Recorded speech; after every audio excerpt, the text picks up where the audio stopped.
formularé una declaración en mi carácter de presidente de México.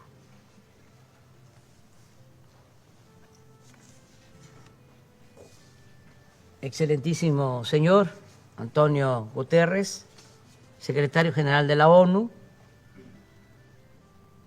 miembros permanentes de este Consejo de Seguridad de la ONU, miembros no permanentes, señoras y señores.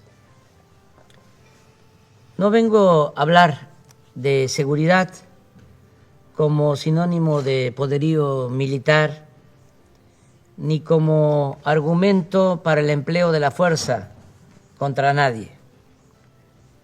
En cambio, mi planteamiento se basa en lo que postuló ese titán de las libertades, según Pablo Neruda, que fue el presidente Franklin Delano Roosevelt cuando se creó la Organización de las Naciones Unidas. El derecho a una vida libre de temores y miserias, que sigue siendo el más sólido fundamento de la seguridad para todas las sociedades y los estados. El principal obstáculo para el ejercicio de ese derecho es la corrupción, en todas sus expresiones. Los poderes transnacionales, la opulencia y la frivolidad como formas de vida de las élites, el modelo neoliberal que socializa pérdidas, privatiza ganancias y alienta el saqueo de los recursos naturales y de los bienes de los pueblos y naciones. Es corrupción el que tribunales castiguen a quienes no tienen con qué comprar su inocencia y protejan a potentados y a grandes corporaciones empresariales que roban al erario o no pagan impuestos. Es corrupción la impunidad de quienes solapan y esconden fondos ilícitos en paraísos fiscales. Y es corrupción también la usura que practican accionistas y administradores de los llamados fondos buitres, sin perder siquiera su respetabilidad. Sería hipócrita ignorar que el principal problema del planeta es la corrupción en todas sus dimensiones: la política, la moral, la económica, la legal, la fiscal y la financiera. Sería insensato omitir que la corrupción es la causa principal de la desigualdad, de la pobreza, de la frustración, de la violencia, de la migración y de graves conflictos sociales. Estamos en decadencia porque nunca antes en la historia del mundo se había acumulado tanta riqueza en tan pocas manos mediante el influyentismo y a costa del sufrimiento de otras personas, privatizando lo que es de todos o lo que no debe tener dueño, adulterando las leyes para legalizar lo inmoral, desvirtuando valores sociales para hacer que lo abominable parezca negocio aceptable. Veamos, por ejemplo, lo sucedido con la distribución de la vacuna contra el COVID-19. Mientras las farmacéuticas privadas han vendido el 94% de las vacunas, el mecanismo COVAX, creado por la ONU, para países pobres, apenas ha distribuido el 6%. Un doloroso y rotundo fracaso. Este dato simple debiera llevarnos a admitir lo evidente. En el mundo actual, la generosidad y el sentido de lo común están siendo desplazados por el egoísmo y la ambición privada. El espíritu de cooperación pierde terreno ante el afán de lucro y con ello nos deslizamos de la civilización a la barbarie y caminamos como enajenados, olvidando principios morales y dando la espalda a los dolores de la humanidad. Si no somos capaces de revertir estas tendencias mediante acciones concretas, no podremos resolver ninguno de los otros problemas que aquejan a los pueblos del mundo. ¿Qué estamos haciendo en México? Hemos aplicado la fórmula de desterrar la corrupción y destinar al bienestar del pueblo todo el dinero liberado con el criterio de que por el bien de todos, primero los pobres. Optar por los pobres implica adicionalmente asumir que la paz es fruto de la justicia y que ningún país puede ser viable si persisten y se incrementan la marginación y la miseria. Por ello sostenemos que la solución de fondo para vivir libres de temores, riesgos y violencia es acabar con el desempleo, favorecer la incorporación de los jóvenes al trabajo y al estudio, evitar la desintegración familiar, la descomposición social y la pérdida de valores culturales, morales, espirituales. En México podría llevarnos tiempo pacificar el país, pero la fórmula más segura es atender el fondo, como lo estamos haciendo. Por ejemplo, otorgar a los jóvenes opciones de estudio y trabajo para evitar que sean enganchados por la delincuencia. La verdadera victoria sobre las bandas delictivas siempre consistirá en privarlas de su semillero y de su ejército de reserva. Con este mismo criterio estamos enfrentando el fenómeno migratorio.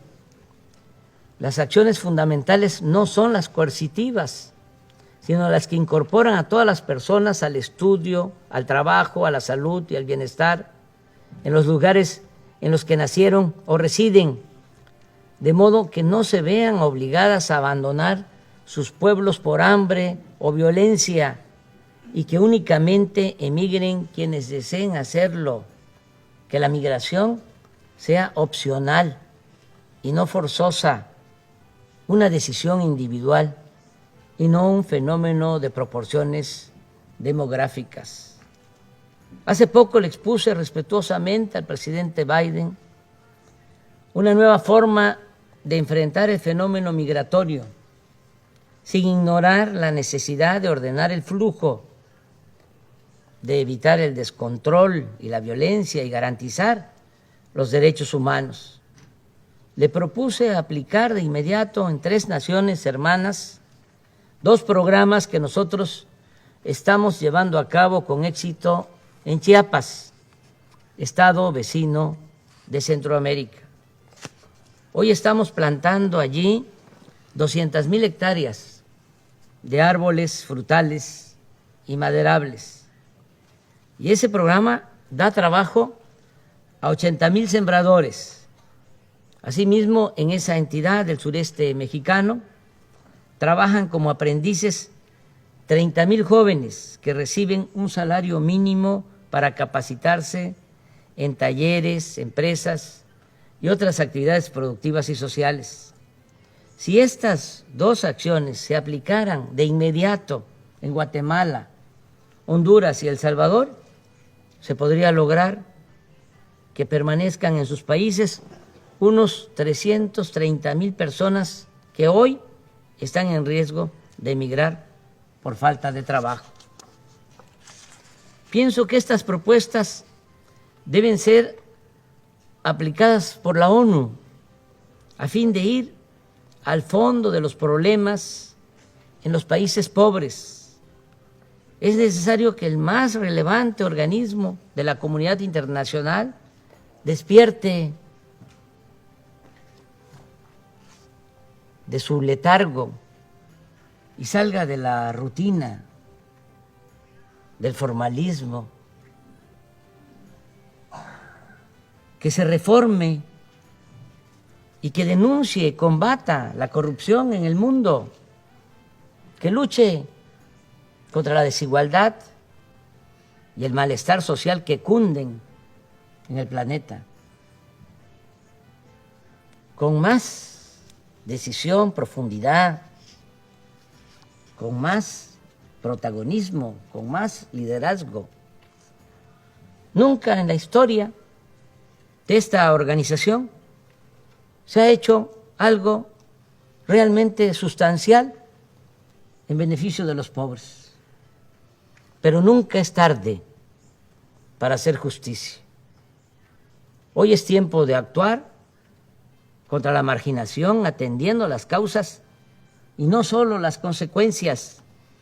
A tono con esta idea, en los próximos días la representación de México propondrá a la Asamblea General de las Naciones Unidas un plan mundial de fraternidad y bienestar.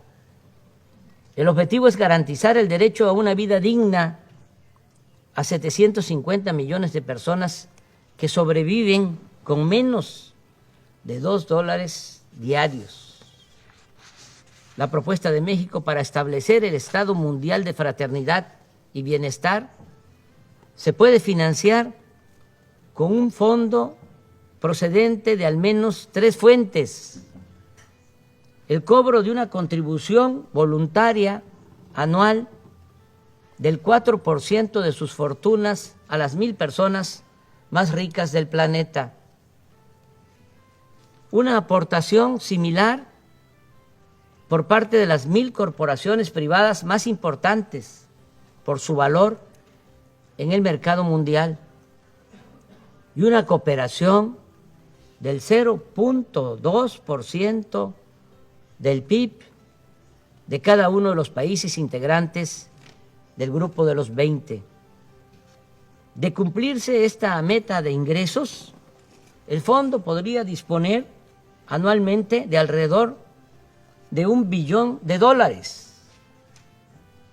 En su informe anual, la ONU podría destinar un día para otorgar reconocimientos o certificados de solidaridad a personas, corporaciones y gobiernos que destaquen por su vocación humanitaria, ayudando a financiar el Plan Mundial de Fraternidad y Bienestar.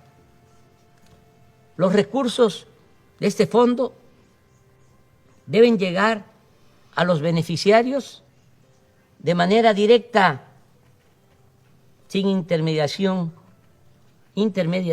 alguna, porque cuando se entregan fondos supuestamente para ayudar a los pobres, a organizaciones no gubernamentales, de la sociedad civil o a otro tipo de organizaciones, no quiero generalizar, pero en muchos casos ese dinero se queda en aparatos burocráticos, en pagar oficinas de lujo, en mantener asesores, o se desvía y termina por no llegar a los beneficiarios.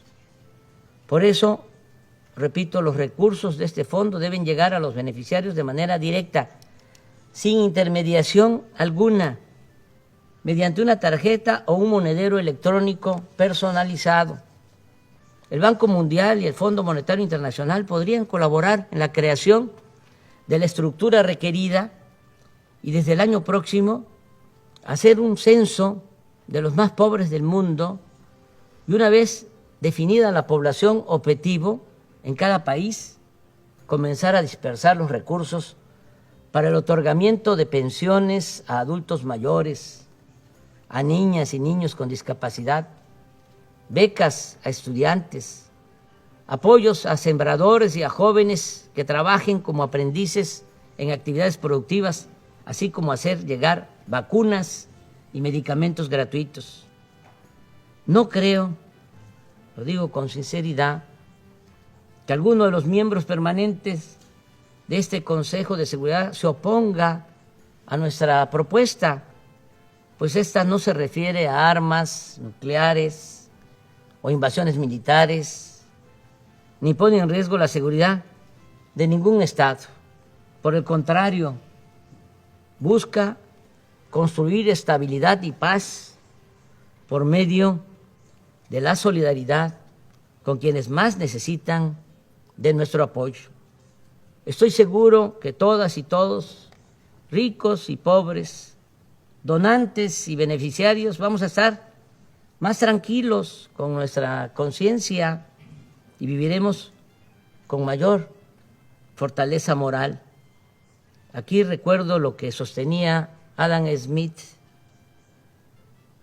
por más egoísta que quiera suponerse al hombre, evidentemente hay algunos elementos en su naturaleza que lo hace interesarse en la suerte de los otros, de tal modo que la felicidad de estos le es necesaria, aunque de ello nada obtenga, a no ser el placer de presenciarla. Con otras palabras, solo siendo buenos podemos ser dichosos. Y nunca olvidemos que es un deber colectivo de las naciones ofrecer a cada una de sus hijas e hijos el derecho a la alimentación, la salud, la educación, el trabajo, la seguridad social, el deporte y la recreación. Cierro recordando a dos patriotas y libertadores de nuestra América, José María Morelos y Pavón, siervo de la nación mexicana, que hace poco más de 2 siglos demandaba que se modere la indigencia y la opulencia. Y casi al mismo tiempo, Simón Bolívar aseguraba que el sistema de gobierno más perfecto es aquel que produce mayor suma de felicidad posible, mayor suma de seguridad social y mayor suma de estabilidad política. Es un honor estar con ustedes, miembros permanentes y no permanentes del Consejo de Seguridad de la ONU, que es lo más parecido a un gobierno mundial y que puede llegar a ser el organismo más eficaz para el combate a la corrupción y el más noble benefactor de los pobres y olvidados de la tierra. Muchas gracias. ¡Viva México!